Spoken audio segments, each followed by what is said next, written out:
Hi, welcome to Morning Talk Show. Today, my conversation with Lois Letchford, in which we delve into literacy and some of my own literacy struggles as an adult.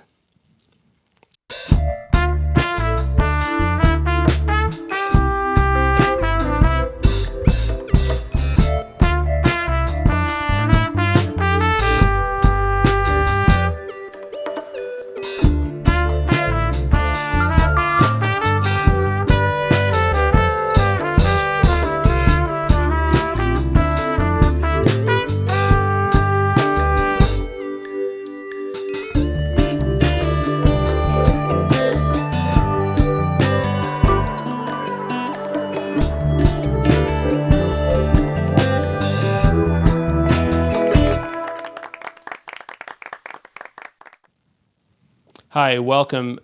Today, my interview with Lois Letchford. Lois is a literacy expert. She works with children, and she wrote a fascinating memoir called Reversed, a Memoir. And I specifically contacted Lois because I have had difficulty engaging in reading. I can read, but I find that I struggle to stay focused, even as an adult, even as someone with a fairly high degree of comprehension. So I wanted to see what insights she would have on that and just learning in general, and I think that's what came from the conversation. So I hope you enjoy the conversation as much as I did. Lois is passionate. She's a deeply feeling person and a caring person, and that comes through. She taught her own son to read when it seemed impossible, and he's gone on to be quite successful, but we get into that. So I'll have links below to Lois's website and her book and more resources. Thanks for watching. I hope you enjoy this interview. Please like and subscribe if you want to see more content like this. Thanks very much. Lois Letchford. Yes. Welcome to Morning Talk Show, and thank you very much for being here. I contacted you for a specific reason that we may or may not get to, because I'm just interested in whatever's on your mind in your area of expertise. But the reason that I was drawn to talking to a reading expert is that I myself have been struggling to, how will I put this? I'm a relative, and this is not me trying to sound self-justifying. I'm a relatively intellectual person.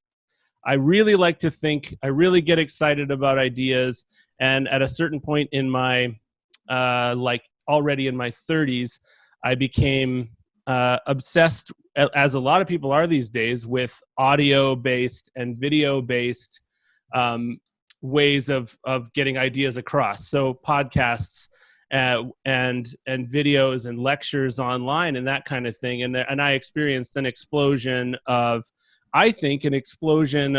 thoughts in my head that seemed like they had been waiting to be released, and always seemed to me like what should be released through reading.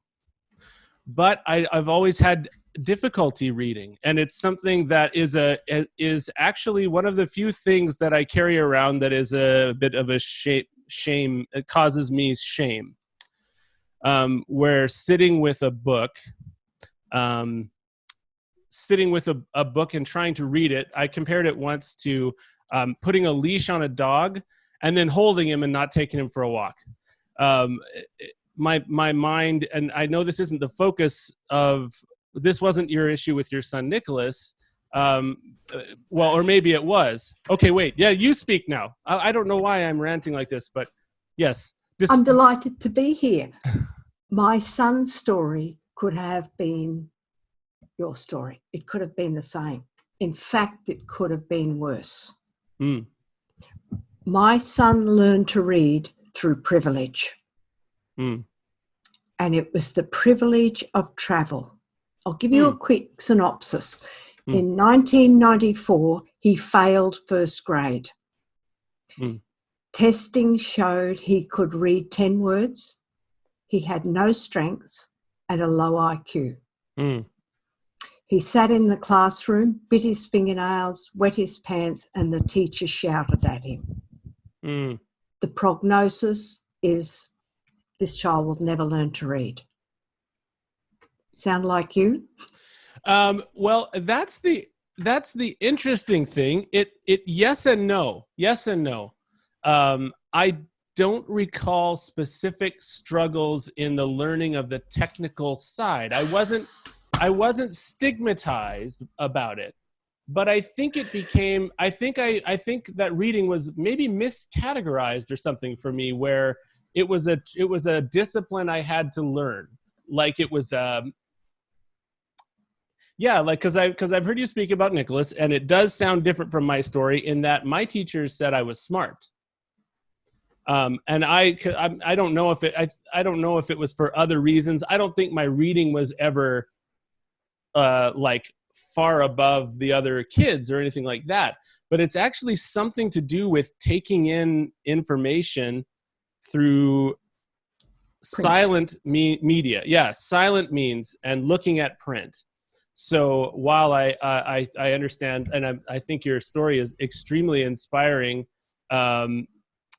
In one way, the actual problem was maybe more obvious than it was in my case. What I'm trying to figure out is if there is actually something in me and in my learning style that has made this true for me, that has caused this long-term issue. Like someone will want to lend me a book, and I'll say, in my head, I'm like, oh, I don't know. You know, I'll have it for a long time. Like it'll take me a long time. You won't get it back. I won't be done this week. Like if you want it back in the next few months, don't lend it to me, that kind of thing. So I don't know I didn't mean to get on to me. I was just, sorry.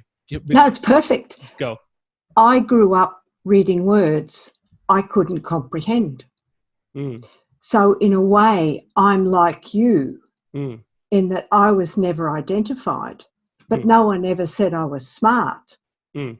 And you learn the code, you learn how to crack the code, but your interest and desire to read is not there. Mm. I described reading as a child like wading through mud. Yes. Yeah. That's how it feels for me. Very much so. Yeah. You actually identified that when you were a child, you said that. Is that what you're saying? Or you're looking back and saying that? Both, I think. Wow. Both. Yeah. But, you know, you just sit in class and you work really hard for very poor results. Right. Yeah. It almost seemed like a party trick. Like reading was a party trick. You can show how quickly you can read a page, or like it was something, not a party trick, but like just a discipline, not this thing that brings alive a whole new world of learning. Yes. Yeah. Yeah. So we're excluded from that. Mm. Yes. I think because my son was so far out of the system, it pushed me to do things that were far more, different, out of the box than if he was you or I. Because they turn around and say to us, well, you just haven't tried hard enough. Yes. And I internalized that very much. Yes. Keep going. Yeah. But so because of my son, and he had no memory for words, letters, or sounds, I had to do something entirely different. He had no decoding skills. And then we went away to Oxford for 6 months. And that's where I took him on. And, you know, you get these books, Success for All, fail. That's when I started with poetry. And poetry cocoons the sounds in words and ideas. So you're not just dealing with decoding, you're teaching children to comprehend and decode and get phonemic awareness. What's phonemic awareness? Phonemic awareness is the ability to see that sounds, now I've gotten original definition of it, but you can play with the sounds that words have made up of particular op. Right. Okay. Yeah. Right. Yeah. And Dividing it up. Yes, and if you change one sound in the word, you can then totally change the meaning. But there's a lot of work on our children don't get the sounds. Mm-hmm. And so we play and play and play with the sounds. And that's all really important. Right. But we cannot forget the comprehension. Mm. Right? Yes. Yes. Sorry. Where do you want to go with this? Because this is exploding. Yeah, it definitely is a fulsome topic. It's full of things. Well, I'll just say things as they come to my mind, and we'll knit this together. But it seems to me that so that sometimes, and you can correct if this is your experience, let me know, that sometimes we actually don't realize the intelligence of children's mistakes. You don't realize the actual valuable thought process that went into the mistake that they make, like misusing a word or associating the wrong meaning, but then forming a thought based on that, forming actually a fairly logical thought if that had been true. Does that make sense? Here's my example for that. Yeah. The reading teacher sent my son home with the sentence, "I saw a cat climb up a tree." Mm. And he read, "I saw a cat. Mm-mm. I was a cat. Mm-mm. I had a cat. And I asked a cat." And I say to teachers, what's going on when a child does this? And they say, he's dyslexic. Mm. Instead of, this kid has the meaning of the word, the concrete meaning of the word, meaning to cut. Mm. And the background for this is my son had just spent 6 months in Oxford. Mm-hmm. And in Brisbane, Australia, our home, we have birds everywhere in the trees. We have possums in the trees, and they're climbing on the roof at night. Mm. We've got bats in the sky. We have lizards on the ground. There aren't cats. Mm. And although cats may occur in books, it's not within the experience of the child. Mm. Yeah. And if the teacher had been thinking, she would have said, "What did you see in England?" Mm. He's been there. He knew we didn't cut anything in half. Right. Yeah. And it took me a whole hour to teach him that this word has multiple meanings. And when you come to a sentence like, "I saw a cat," you say, "I cut it in half." That doesn't make sense. Then I've got to go to another meaning, means to look. Yeah. And it's in the teaching where we fail children. Yeah, I think that's true. And it seems like you have a little person there who is doing their absolute best to apply the world that they've seen with the world that is on the page. And if they don't do that, then reading does become a party trick. It becomes something to appease the adults. And if they're like people like myself and you maybe are, I don't want to say we're at a disadvantage, but because I could always just do it as a trick and just get through the sentence, then that and I understood meaning too, but I do think there was something disconnected from the meaning and the learning. They weren't connected. Yeah. Because of my son, I went on to teach children who'd failed numerous reading programs, and I became a reading specialist. One of the first things I do with children is ask them to read the first 10 sight words. I, in, to, for, a few others, it, of. And I ask them to give me a sentence with the word T-O. Okay, I'll ask you, give me a sentence with the word T-O. Okay. I would like to go to the store. Perfect. My Thank students will say to me, "I have 2 hands." Ah, right.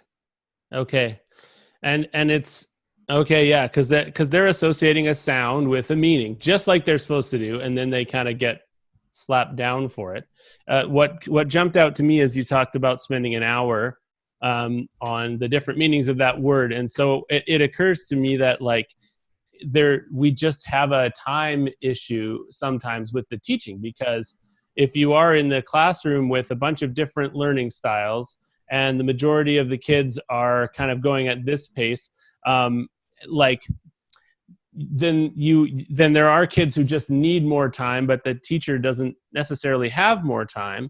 But then that's one problem, and then another problem is that level of the teacher not having the humility to say it.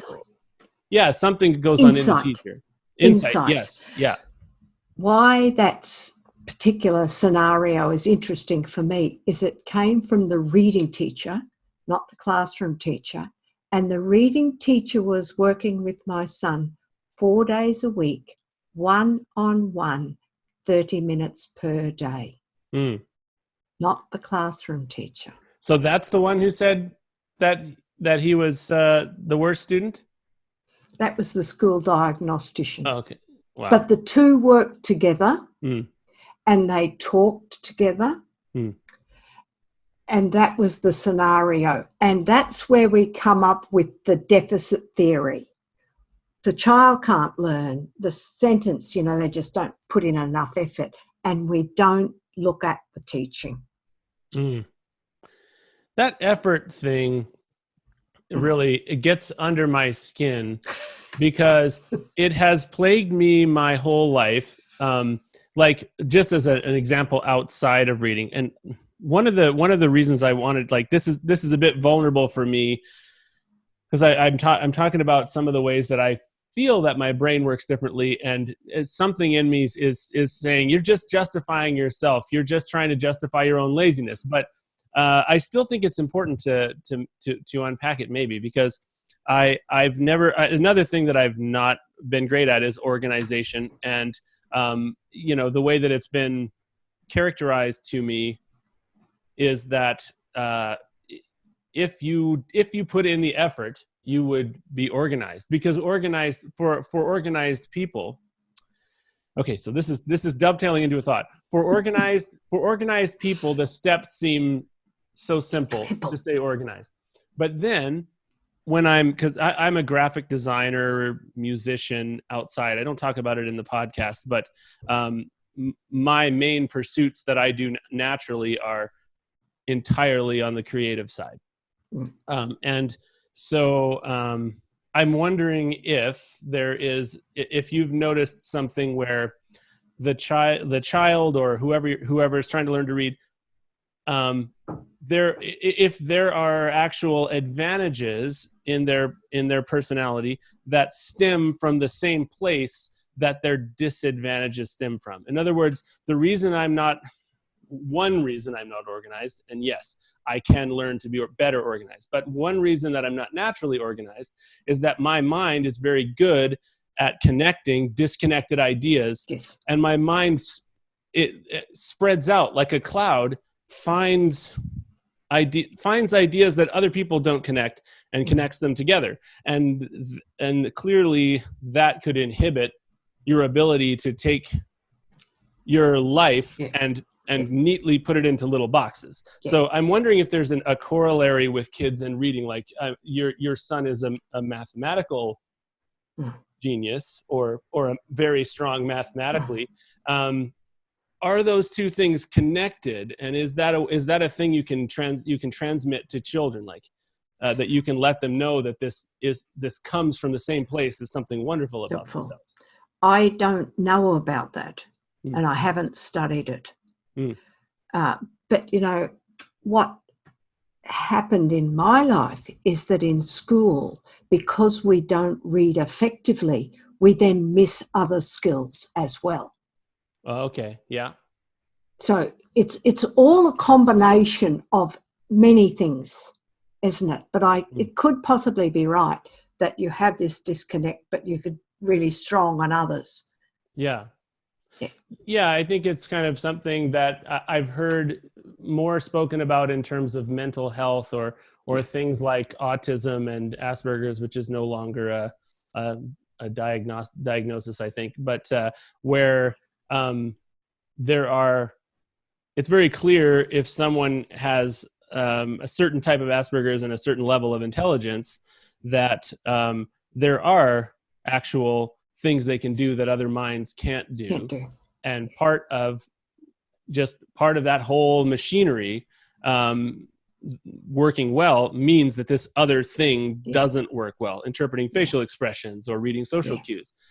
So I wonder, it feels like maybe as a society we might be on the verge of trying to understand people more, and maybe even ideas of deficits and disadvantages and mental illness and that kind of thing will actually be transmogrified into, like, they could be markers for some greater ability in another area.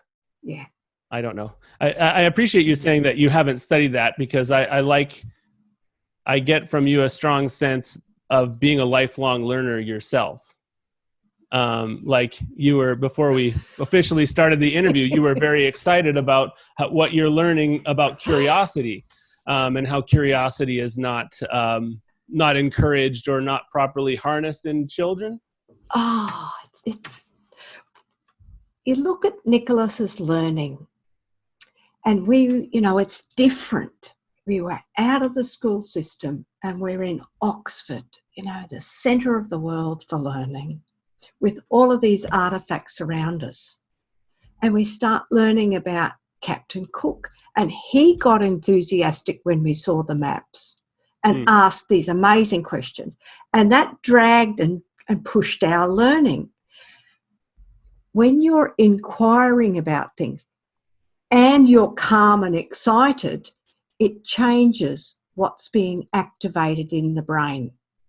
And that's what happened to him. This kid who had nothing going for him could tell you the history of world mapping. And it's not a normal 7-year-old topic. Right. Huh. That's amazing. Yeah, but that was the foundation for his learning.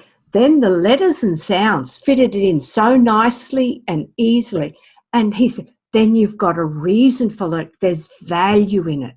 Yeah. So really what I think we do is we start with letters and sounds, and it's like a ladder, and we've taken away the first 5 runs. Right. Huh. And we forget what else is involved, that we need these letters and sounds, and how meaning connects with them, which is where you and I fell apart.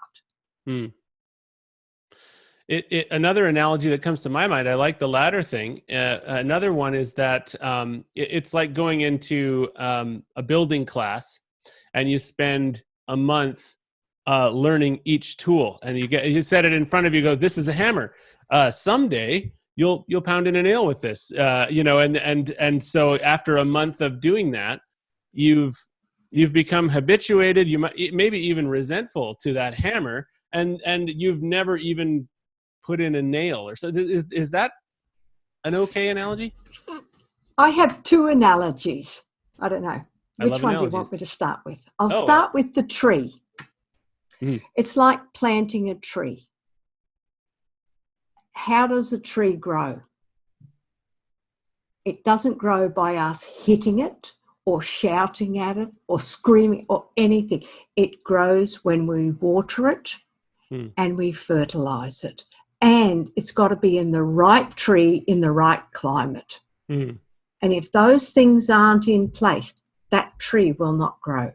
And I see the trunk as the letters and sounds, and the teacher is the one that has to water it and feed it. So are we putting children in an environment where they're keen to learn, want to learn, see value, understand the tools, understand how they're used, and it's a complex web. Right. We're not just using the hammer and get to it and think, what do I do with it now? That's, then the tree has roots. So, Yes. and the roots, this is the thing about learning that is so hard. And I think there's almost something in society now that fights against this, because there's a lot of what goes into learning and thought that is actually before any of the specific thoughts. And so there's a groundwork that might not be related. So there's this I've nothing specifically against what Malcolm Gladwell's 10,000 hours. Yes. You know about that? Yeah. I Yes. think that's true for a discipline. And yet, as a musician, I have found, or as a songwriter, I have found that there is so much work completely unrelated to singing or playing or anything, that goes into, that informs being a songwriter. And it's more obvious in that than it might be in some other things. But there's roots, and yeah. So you're nodding. I assume that you have a part, that the roots are part of that analogy for you as well. And that's the part we can water. They get their water and their food through the roots, and we can only grow them through the roots. And you know, everything, you know, the language, if children aren't speaking clearly, the impact of ear infections on language development is huge. Oh, wow. And we don't know what's gone on when a child arrives at school at 6 years old. Mm-hmm. And we expect they've all had 5 years of the same experiences in life, but they haven't. And so you're absolutely right. So when you're doing your teaching, do you jump into their life experience? Do you get them to sketch out their history for you verbally, or do you, how do you deal with that? I tread very carefully, because a lot of students are afraid, and they have failed for so long, that I want the experiences with me just to be positive. So I write the poems and work through poetry. And the only time I start talking about the past is when my students are competent readers. Okay. It takes about 6 to 8 months for us to say, this is what it was like. It's fascinating how much work has to be done before you can even go and start touching the pain that children have been through in school.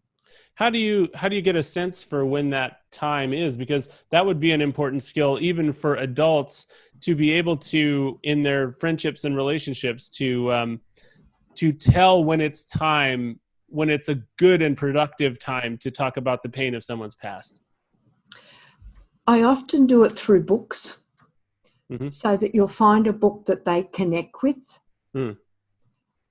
And we start looking at that person's experience, and then the child will say, but that I had, da, da, da. I see. This is, So you pay attention to their responses to the characters in a narrative, who they relate to, who they don't relate to.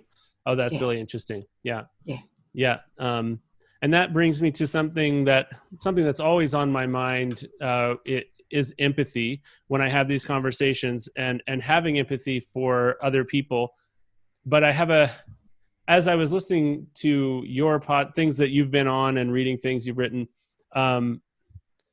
I had a complicated thought about empathy. And so let's see if I can get it across in a way that doesn't just sound too obvious or too complicated. That my thought was that it sounds like the way you're teaching is kind of dependent on empathy, or like is dependent on the teacher investing in the student as a specific entity, as a specific person, and not as a unit of teaching. I'm teaching this cube, and so that my first thought is that's empathy. But then my second thought is, does calling it empathy actually give a teacher too much of a hero complex? Like it should just be the way that we relate to other people. You know what I mean? It is empathy, but empathy has this connotation. Does this make sense? Empathy has a connotation of like, I am in the position of power and strength. I'm better than you. I'm going to learn about you because I'm so empathetic, and I'm going to teach you that way, rather than seeing yourself as just different people who are equal in many ways. Does that? Yeah, it's a tough one. Sorry, it's a pretentious thought. It's a tough one because I'm empathetic to my students because I've been there. Right. And I can feel their pain. Mm. You know, even them coming to me is a huge deal. Mm. Many teachers, like you said, in the classroom situation, just learn it, kid. Mm. And there's too many kids in this class to deal with. Yeah. And that becomes more difficult. And it goes back to mindset, I think. Mm. What does the teacher think of that child? Well, sorry, that kid's just dumb. Right. Sorry for my language, but that's No. their inner thought. Yeah. And I can't do much for them. Right. That kid is actually inhibiting my career. Yep. They're stopping me from getting all my kids through the exam. Yeah. Yeah. Yeah. And we haven't worked out what we have to do to include that way, that child in the classroom that will work for many more children. Mm. And that's the problem. And you're right, some of that has to do with the speed at which we want children to learn. Mm. Yeah. Because reading is such a fundamental skill. It's not the same. It's not even, it's kind of the same as math. Like math would be the closest other thing, but like a lot of other skills that kids might learn in school are not skills that will avalanche into a life of meaning and growth and all that, like reading will. And it almost makes me wonder if there should be more emphasis placed on reading and less emphasis placed on other things early on. Or how do you feel about that? Like, what do you mean by reading? Or more, there should be more emphasis placed on learning to read and on learning about the students, like almost like kindergarten should just be reading school or meaning school, and lots of games and things that relate to reading, but they don't necessarily know it's reading, but it's all about getting that reading. Is that too extreme? No.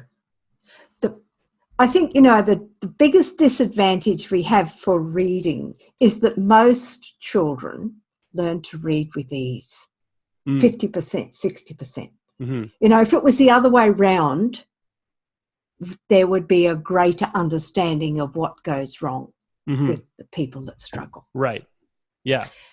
And when we say we're not teaching children to read, what does that mean? Does it mean we have to do more phonics? And now that's right. And now everything's in sound bites. So we're going to do the science of reading. Right. What does that mean? There's gazillion, thousands, hundreds of thousands of hours of research put into volumes and published. How many people, how many teachers read that research? Right. How many teachers are aware of the complexity of language and the problems it causes for struggling readers? Right. It's so that's it's huge. It's huge. Yeah. I feel like there should be someone like you in every school. Like there has to be. Yes. A full-time reading person who goes from class to class, who everybody in the school meets at some point and who's involved in daily school life. It seems like a small outlay. I mean, maybe one's not enough, but it seems like a small outlay of money for what it would do for those students, right? Like you are you must be a similar age to my son. 39. Well, he's a bit younger, but he's just entered his 30s. But I cannot comprehend what would have happened in his life if we had not been away in that 6 months in 95. The kid's not very smart. And then they keep hammering Right. with the phonics, and he can't get it. Right. Yeah. So we have to think wider than just phonics. If the child isn't getting it, what else do we have to do? Yeah. You talked about an analogy before. Mm-hmm. We talked about the tree. Oh, yes, you did the one and not the other. Yeah. The second analogy for me is being like a medical specialist, a Okay. doctor who's dealing with cancer. Mm-hmm. Right. We know that we've been through the general practitioner. They send us off to the specialist. The specialist identifies got to do. And then he gets all the blood work, does all the work to say, you've got cancer, you've got this type, and this is how we're going to treat you. And he gets all the chemistry ready. Mm. Good. How do we deliver that to the patients? Through a drip. The Mm. patient sits passively Mm. and receives it. Okay. Agree? Yeah. Right. In literacy, we can do the same thing, but they can't put children on a drip. Mm. It's got to be in a tablet that the child will take. Mm. Right. How are you going to get Active. them? Yes, Yeah. yes. And that's the difference. So yes, we've got to get these skills across. How are we going to do it? Mm. And the child has to be actively engaged in it so that they can remember it and spit it out again. Mm. And there goes back to your curiosity before you start doing the letters and sounds, and how can we put them in a way that the child will remember it, and then understand how complicated the written word is, Mm. because Yeah. it looks simple, Right. but it's not. No. Yeah, aside from homonyms and things where there's the same sound, there's also, if you look at religious stories and how they're passed on, there's such a depth in what could be a simple narrative. Like I'm almost 40, and I will still get a new insight out of an old story I've known my whole life. There's an Yeah. encoding there. There's a much deeper pattern of reality that's expressed in effective writing and an effective narrative. And it's it's really sad to think of kids being barred from that, some of that, simply by not having the right technical skill to Yeah. mine it out Yeah. or something. What you're talking about is the gap between the oral language and the written language. Right.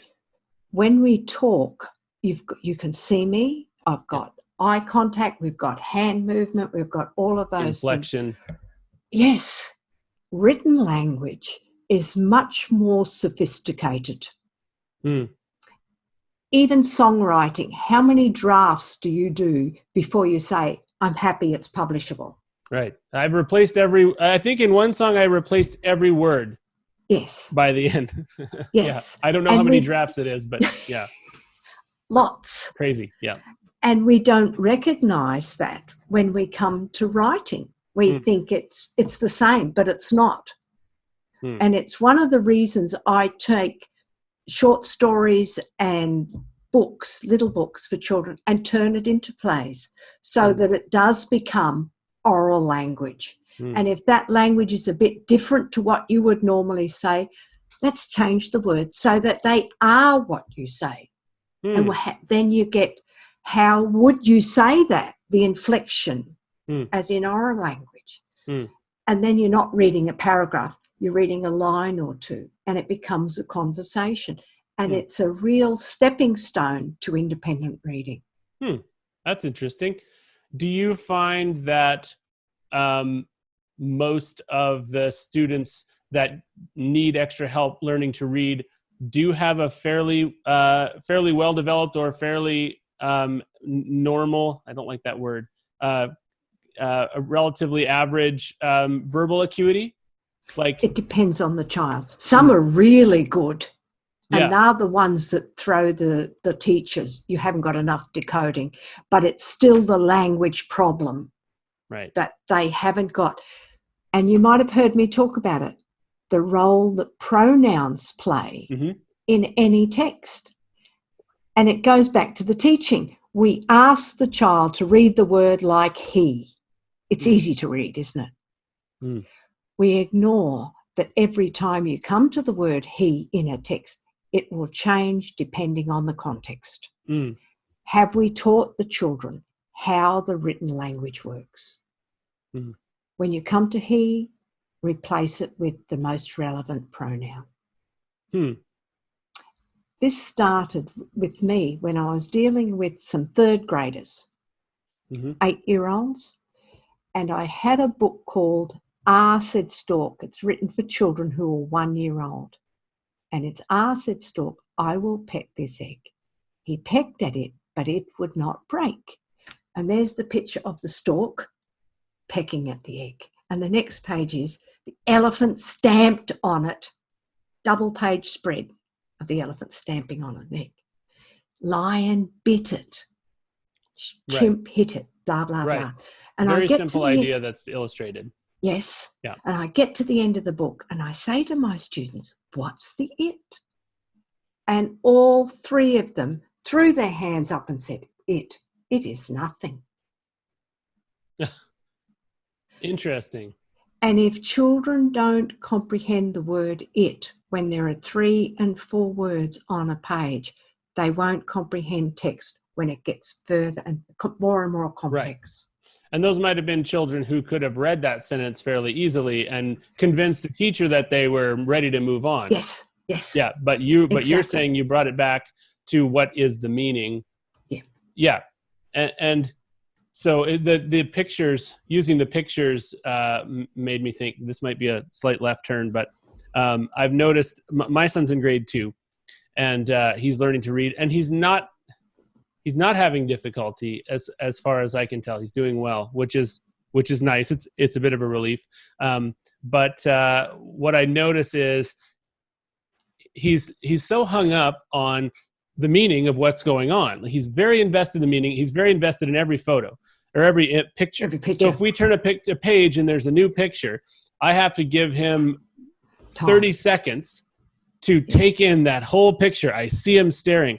Or when he's reading, he will slow down because of the meaning of what's going on. I mean, sometimes he'll slow down because he's distracted, but other times he'll slow down because he's processing the meaning, and he'll say, oh, that's rude, or whatever. And so I actually, even in myself, experience sometimes an impatience that I have to wait that 30 seconds. And my temptation is to actually try to get him to start ignoring the picture, and which is really silly. I mean, I know that it's silly, but in the moment I think, okay, if he ignored the picture, we would not only be done with this sooner, he would actually be less dependent on the pictures to discover the meaning of what he's saying, almost like the picture is a crutch. But what a silly thing, because I mean, even in myself, I'm just basically talking to myself now, forgive me. But when, like, if the picture is actually helping him experience that words are a world of meaning, of like, that words form pictures, like, that's a beautiful thing, and that should be how it is. But the time issue comes up again, where you need to get to supper, you need to get to bed. And so I guess that's just, I don't really have a question there. It's just something about how we need to what I would time, do? but it's hard.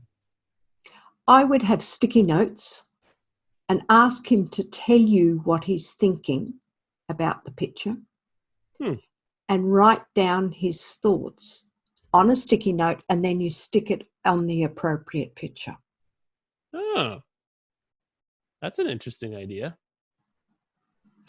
It engages you as the parent. Mm-hmm.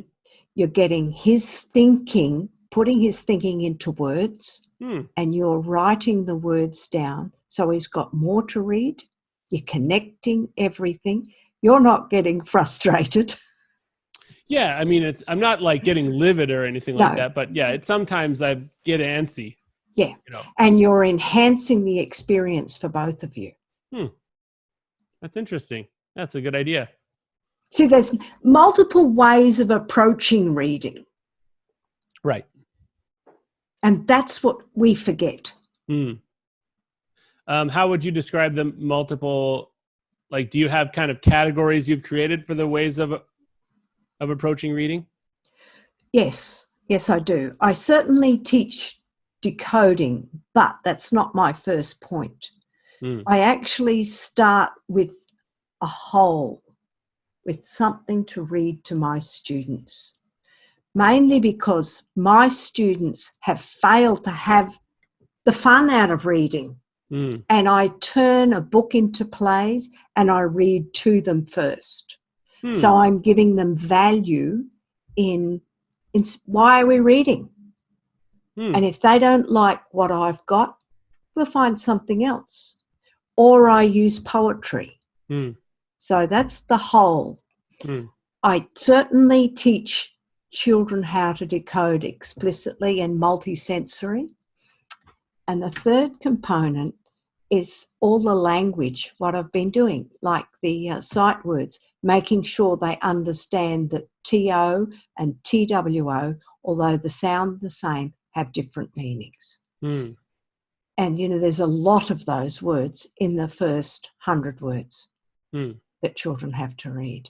And they're much more difficult for children to read. And the word what, I had a 15-year-old who would keep saying "wahat" because he's trying to decode it, hasn't got the right decoding. And then how do you do it? It comes out of your oral language all the time. Right. We're saying what.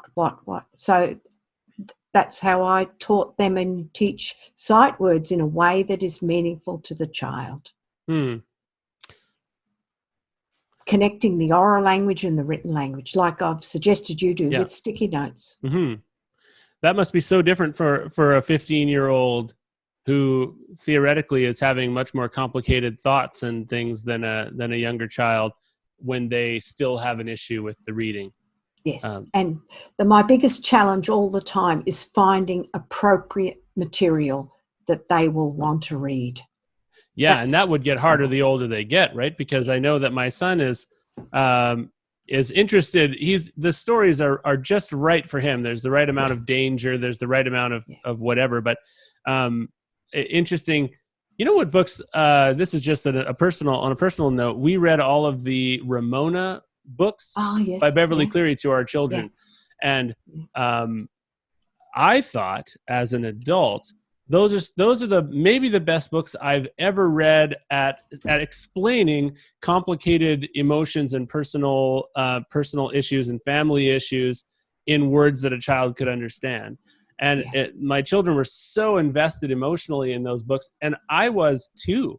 I've never. I mean, I recommend that to anyone, any older person with maybe some learning or reading issues, because the language is quite simple and there's no big words, and so that's a really, to me, that's a literary.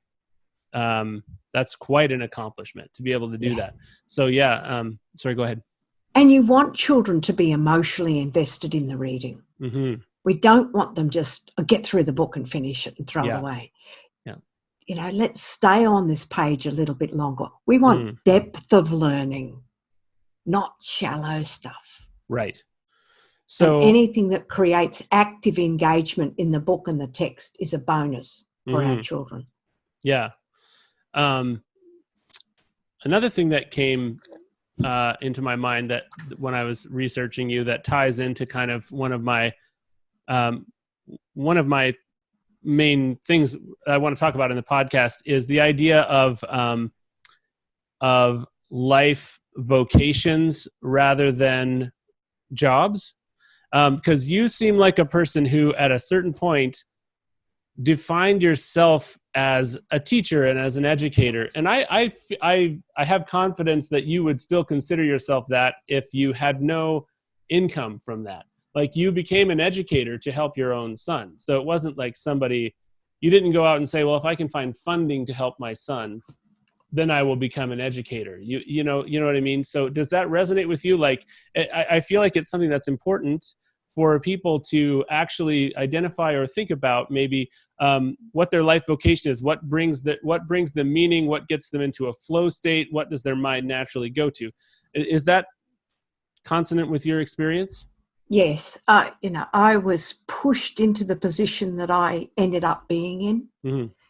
And unfortunately, I ended up not trusting the reading teacher or the school. I trusted the classroom teachers. And so you just take these things and run with them, don't you? And the person who you marry has a lot of influence on your life and where they go. And my husband's a professor, and he's the really smart one in the household. Oh, so wow. I've followed him. Yeah. That says a lot, because I'm fairly impressed by you. So, wow.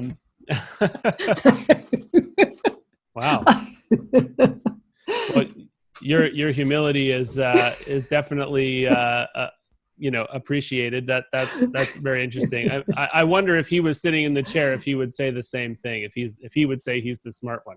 I sure hope he wouldn't. Well, my sons have a laugh over this. Oh, Mum. Well, yeah, I mean, you're out there, you've written a book, you've come up with curriculums. So, I mean, yeah, that's a good point. And it's nice to make it about not necessarily just marriage relationships, like having people around you, yes, who inspire you and you can follow in their footsteps is important. But go ahead. But I think a lot of my enthusiasm and support does come from my husband, and he thinks so widely about so many subjects. I mean, and he deals with the seemingly opposite extreme of the children that I do. But, there's a lot of things we have in common that we have to engender with these struggling children. I mean, and it's his son too that struggled. And he would say, well, I didn't think Nicholas had a problem. I knew he'd be all right. But I'm sitting there saying, he wasn't all right. Yeah. He wasn't all right.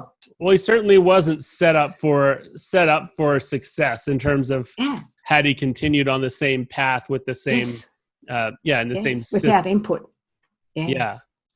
Yeah. And it does seem to me like through this process, you've identified in yourself, like, did you feel activated as a human being? Like, did you feel different about yourself and your skills and your learning after getting deeply involved in Nicholas's learning? Like, did it change you?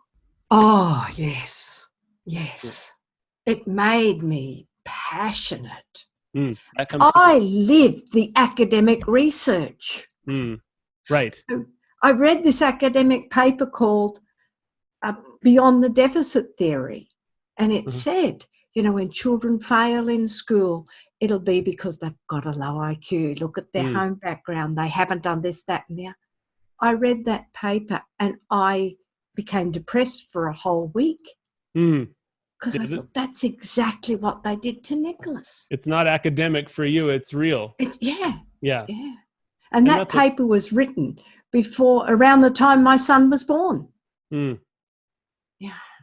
Yeah. And it's where it's the illusion that people are laboring under. And it's tragic. What, when I think of the difference between your husband and you in terms of your, what your focus is, it sounds like maybe he's more like, you're just different people, but regardless of where you are or what you're doing, unless you're working in absolute isolation, understanding the people near you, because this was all about understanding Nicholas as a person, understanding in a way that was deeper than categories. Like, he became a category of Nicholas to you, and even someone similar to him, you would do a different thing with them based on on the feedback that you got from them. And I feel like it really does tie in. It doesn't have to just be about reading. Your story also applies to, treating people as a category, treating people as representatives of a category rather than as an individual, because life is so cloudy and so foggy when you're in a world of individuals. It's also so much more fulfilling, but you don't, you might not even I don't know.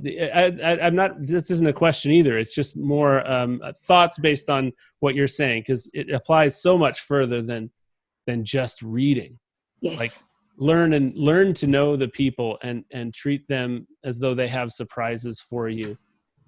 and that they are intelligent, Mm. because we make judgments on children who aren't at grade level. What is wrong with them? Oh, they just can't learn it. They can't learn it because they're not very smart or whatever. And that's the thought process. I ignore that. I can teach this child to read. He's super smart. He's capable of doing anything. Let's find out how we can do it and show him he's smart. That's my thinking. I'm fascinated by you saying about empathy, because my husband said, you know, as a professor, I'm only interested in C and E students. Okay. Students who are curious. Okay. And students who are empathetic. Interesting. Yeah. Well, I mean, I have felt that empathy is what unlocks certainly wisdom. Not necessarily, and empathy doesn't unlock intelligence, but it unlocks intelligence that will change the world. Intelligence that will be useful to anybody, that is activated by empathy. So that's quite wonderful. What does your husband teach, if you don't mind me asking? What Civil engineering. Okay. Oh, wow. And so, I mean, that's very interesting and so cool that he would be interested in empathy in that way, because empathy is clearly a part of civil engineering. Yes. You almost have to have a love for society, because you're moving people around and you're playing God with their physical space. You know, you're creating this map and this web of movement and infrastructure that can actually mirror the map of the infrastructure of the human mind. Like it's you know, I don't know if it gets treated that way, but it seems almost like a philosophical and empathetic venture from the start, but yet it's engineering. So that's right. You can get if our sewer systems fall over, the whole society's in trouble. Yeah, that is not good. Yeah, that's true. Yeah, it's an infrastructure. Yeah. Well, and I wonder, oh, sorry, go ahead. No, he's into wind effects on buildings, but, you know, it's all part of it. And it is psychology. And it's what sort of society do we want to live in? You know, we're asking the bigger questions. We're not just dealing with the sidewalks and the roads. What sort of society do we want? And I think that's where I'm in with reading. Do we want these children to fail at grade 1? And for 10 years, we send them to an institution where every day they know they're going to fail. That blows my mind that we can do that. Yeah. So would you say that the education system, especially early on in children's learning, is actually creating an infrastructure, sort of like creating an infrastructure for the rest of their lives that actually reduces their ability to, or inhibits their ability to be empathetic? In other words, if a child is learning from a teacher and that teacher is not giving insightful empathy to the child, and that teacher is sort of in the embodiment of learning to that child, does all of this decrease the child's ability to show empathy as they go on? Or is that too vague and big of a question?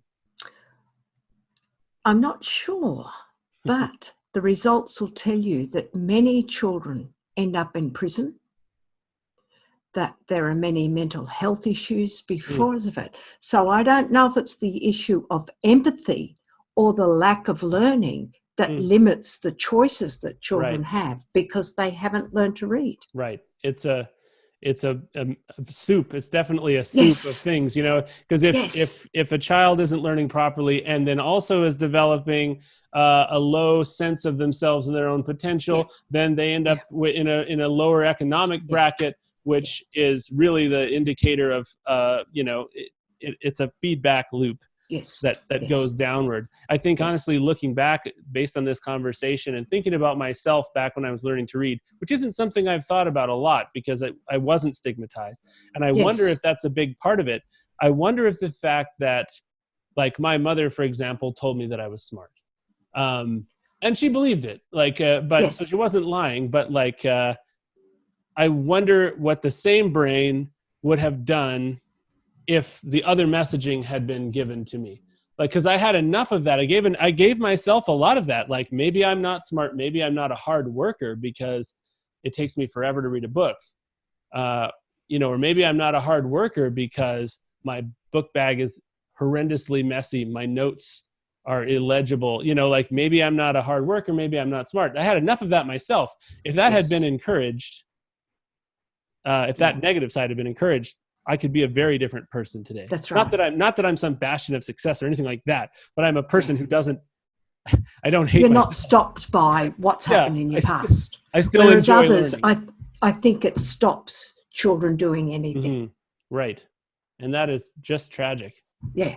That is really, and when you are in a system where you have now emotionally disconnected from your learning, but you're still physically there, what else do you do but turn that into your little lab of human nature and torment the other children? You know what I mean? Just because you're there, you have to be there. So anyway, sorry, now I'm ranting. It's a valid rant.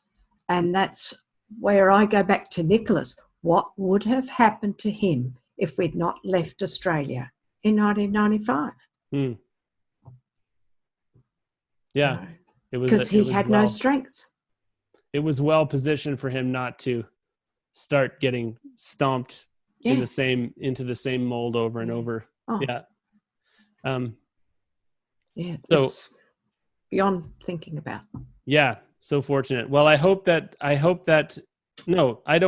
I know that you are you're getting a message out there that will certainly have taken root in some parents already, will certainly have taken root in a lot of children, and will have maybe kept people out of those negative cycles. And so that being said, is there any way that people can support you or get involved, or do you have a curriculum that you're selling? I know you have a book, Reversed. I've only got the book so far. I'm working on a second book. I'm working on a children's book. One with is the title of I Saw a Cat, which is, the problem my son had. Yeah. And all of the sight words and how we can teach them, how complex that language is. So that's quite fun. And I've got Nicholas's story as a child's story. That needs more work. And I'm working on my student Christian, his story. His story's in our book. And I've got the audio vision, but that's not out yet. And I'm working on a curriculum on writing. Okay. So there's a lot going on. But contact me and find ways around the way we can encourage children to read that are fun and worthwhile.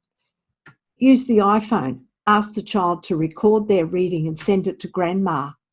Yeah, right.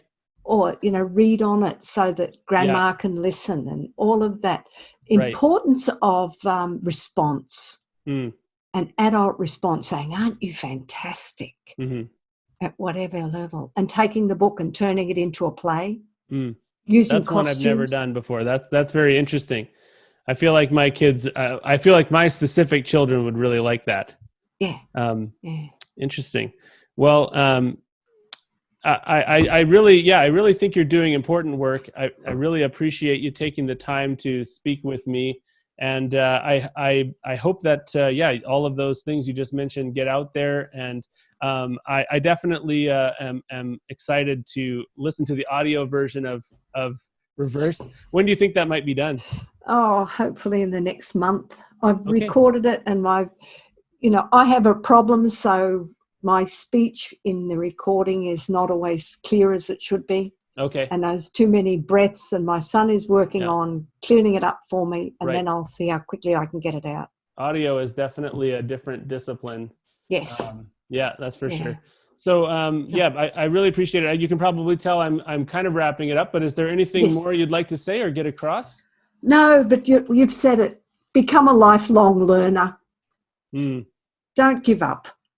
Keep going. Yeah. I agree. Such an important message. So, again, thank you so much for just for taking the time to speak with me today. Thank you for having me. I'm delighted to be here. Thank you.